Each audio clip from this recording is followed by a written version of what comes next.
हमारे साथ हरिभूषण ठाकुर बचौल जी हैं। अपने बयानों के लिए काफ़ी चर्चे में रहते हैं सर। इस बार अब की बार 400 पार नहीं बल्कि आर या पार नया नारा मधुबनी ने दिया है। आर या पार तो हम लोग के गार्जियन हैं, कुमदे बाबू दिए हैं। पारे पार है, कहीं कोई आर पार नहीं है, पारे पार है। यहाँ कोई लड़ाई नहीं है। बिहार में हमने रिकॉर्ड बनाया था, फिर हम लोग और हमारे सारे कार्यकर्ता लगे हुए हैं और फिर रिकॉर्ड बनेगा। एक और नारा हमने देखा है मन से और खुद प्रत्याशी उन्होंने कहा है, अयोध्या तो छोड़ दीजिए अब मथुरा की बारी है। निश्चित रूप से इस बार का जो चुनाव है, अयोध्या में श्री राम जन्मभूमि पर भव्य मंदिर बन गया। काशी को भी हम लोग संवार दिए हैं, मथुरा श्री कृष्ण जन्मभूमि पर भी भव्य मंदिर का निर्माण होगा। इसलिए इस बार का वोट जरूर दें। जिस तरीके से महिलाओं की बात हुकुमदेव यादव जी ने कहा है, क्या लगता है समीकरण था या सच में महिलाओं को आगे बढ़ाया जाएगा? निश्चित रूप से 33% रिजर्वेशन हम लोग दे दिए हैं। नारी बंधन शक्ति अधिनियम पास हो गया है। मर्दा मर्दी चुनाव इसी बार है, अगली बार महिलाओं के लिए हम लोग लड़ेंगे। परवेश कुमार विधान पार्षद हैं, सीधे इनसे हम बात करने की कोशिश करते हैं किस तरीके की, क्योंकि शिक्षित क्षेत्र से हैं। ऐसे में बात हम आज इनसे शिक्षा की करेंगे। सर, जिस तरीके की स्थितियां हैं, एक तरफ चुनाव है और दूसरी तरफ राजनीति हो रही है, कई मुद्दों पर राजनीति हो रही है। राजनीति से अलग, भले ही राजनीति से जुड़े हैं, लेकिन राजनीति से अलग अगर समझने की कोशिश की जाए, शिक्षा में किस तरीके का बदलाव हुआ है? देखिए, भाजपा की जब सरकार आई तो लास्ट जो एजुकेशन पॉलिसी आया था 1986 में आया था, राजीव गांधी जी के समय आया था। उसके बाद 2020 में राष्ट्रीय शिक्षा नीति आई और इस शिक्षा नीति में एजुकेशन को ज़्यादा प्रैक्टिकल बनाया गया, वोकेशनलाइज किया गया, फ्लेक्सिबिलिटी क्रिएट किया गया। हायर एजुकेशंस में क्रेडिट पॉइंट्स दिए गए, लोग बीच में भी कोर्स शिफ्ट कर सकते हैं। क्योंकि एक विषय देखने में आया कि एम्प्लॉयबिलिटी में, एम्प्लॉयबल स्किल में अपेक्षित प्रोग्रेस नहीं हो रहा है। इसलिए नई एजुकेशन पॉलिसी में इन चीज़ों का ध्यान रखा गया और जो हमारा विज़न है 2047 तक विकसित राष्ट्र बनाने का, तो उसको बनाने के लिए जो स्किल्ड मैन पावर लगेंगे, जो लोग लगेंगे, उस स्किल्ड मैन पावर की तैयारी इस शिक्षा पॉलिसी के द्वारा किया जा रहा है। ट्रांजिशन का स्टेज है, कई चीज़ें अच्छी हैं, कई चीज़ें अभी अच्छी नहीं दिख रही हैं, लेकिन यह एक कंसिडर्ड पॉलिसी है, सुविचारित पॉलिसी है। इस शिक्षा से लाभ होगा और विकसित भारत बनाने का संकल्प होगा। राजनीति, शिक्षा, समाज सब इंटरकनेक्टेड विषय।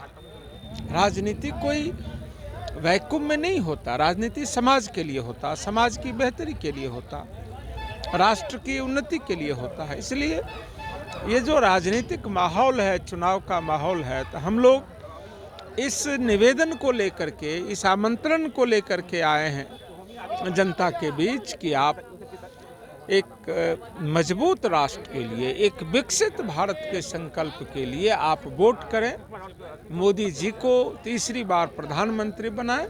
यहाँ के जो लोकप्रिय सांसद अशोक कुमार यादव हैं, यहाँ वे मोदी जी के प्रतिनिधि हैं, तो अशोक कुमार यादव को आप वोट करें, डॉक्टर अशोक कुमार यादव को। पिछली बार भी पूरे बिहार में सबसे अधिक वोट से ये जीते थे, तो स्वाभाविक रूप से एक अपेक्षा भी लोगों की हुई होगी इतना वोट देने के पीछे, और उन अपेक्षाओं के कुछ दाएं बाएं भी चीज़ें रही होंगी। हम लोग इस निवेदन के साथ लोगों से यह अपील करने आए हैं, यह निवेदन करने आए हैं कि मजबूती से वोट करें, राष्ट्र हित में मतदान करें। सर, राष्ट्र हित की अगर आपने बात कर ली तो सवाल एक और राजनीति से ही जुड़ा हुआ होगा।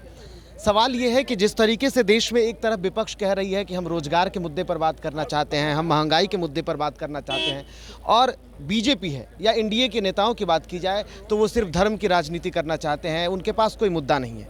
आप किस तरीके से देखते हैं इसको?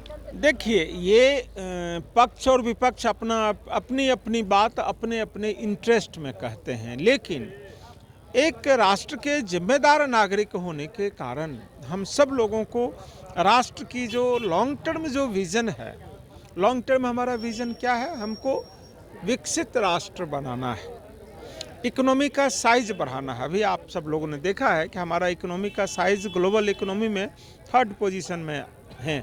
अभी 2 साल के बाद 2030 तक निश्चित रूप से हम अमेरिका चाइना के बाद भारत की इकोनॉमी बड़ी होगी।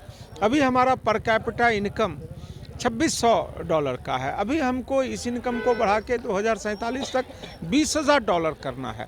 तो ये रोजगार और बाकी सभी बातें उसमें समाहित हैं।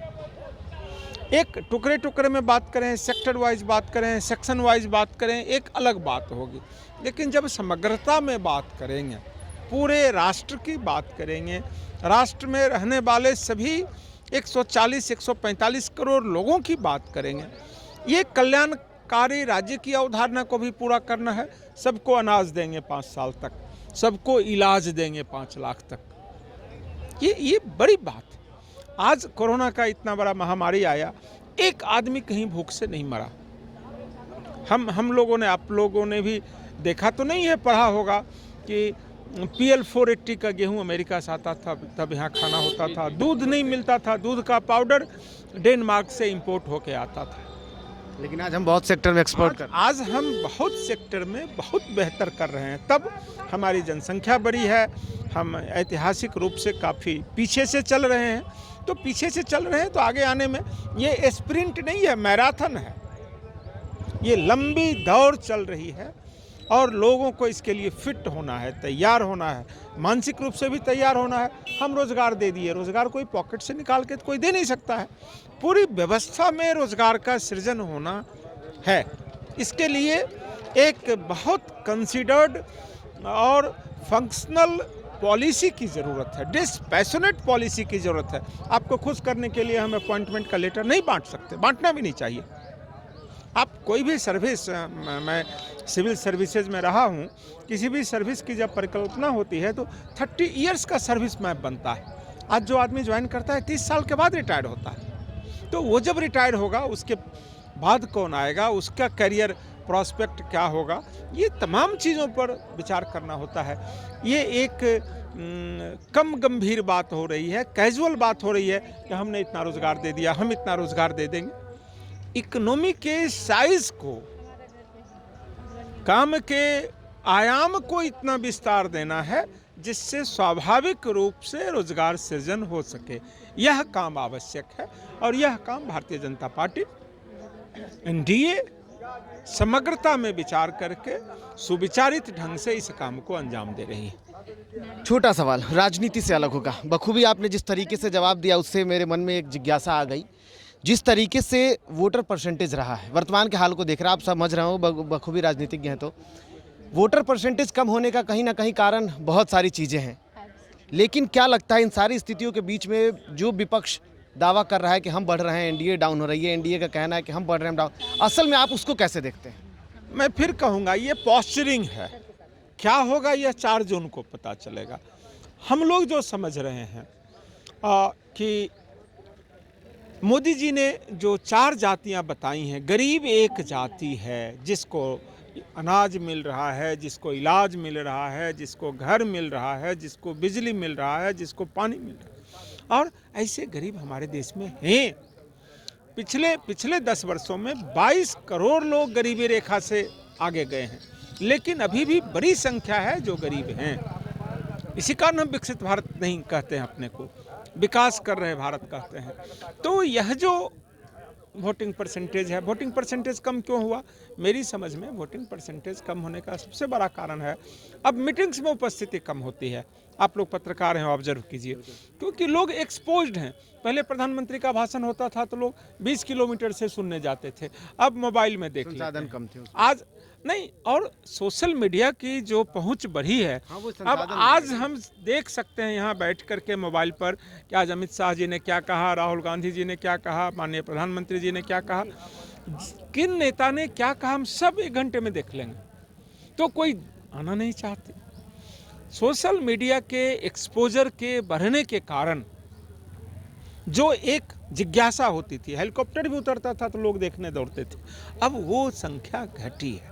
इसलिए वोटर परसेंटेज कम हो रहा है। गर्मी भी है और भी कारण है। अपोजिशन को इसमें लगता है कि हमारे पक्ष में ये हो रहा है, तो उनको संजीदगी से इस बयान को देखना चाहिए कि वोटर बढ़े, यह लोकतंत्र का धर्म है। वोटर घट रहा है, उसमें अपनी जीत मना रहे हैं। ये कौन सी सोच से वो चल रहे हैं, हम लोग को तो ये बात समझ में नहीं आती है। लोकतंत्र में क्या है कि हमारा 100% मतदान, यह हमारा लक्ष्य होना चाहिए ना। और वोटर घट रहा है तो अपोजिशन के लोग कह रहे हैं कि हमारी जीत है, ये तो अजीब सी बात है। हम लोग कोशिश कर रहे हैं 100% मतदान हो, राष्ट्र हित में मतदान। चलिए, शुक्रिया सर। तो सर जो है वो IRS हैं, बखूबी आपके इनके जवाबों से भी समझ गए होंगे कि किस तरीके से, और स्नातक क्षेत्र से आते हैं, विधान पार्षद हैं, और जिस तरीके से इन्होंने जवाब दिया, बखूबी ये जवाब आपके समझने के लिए कि चिल्लाने से कुछ नहीं होता, हम रोजगार दे रहे हैं, हम रोजगार सृजन कर रहे हैं, लेकिन असल मायने में राष्ट्र हित ही सबसे बड़ा हित है, और उसे किस तरीके से बढ़ाया जा रहा है ये बिना बताए ही किया जा सकता है, और इसका जवाब सर ने बखूबी दे दिया है।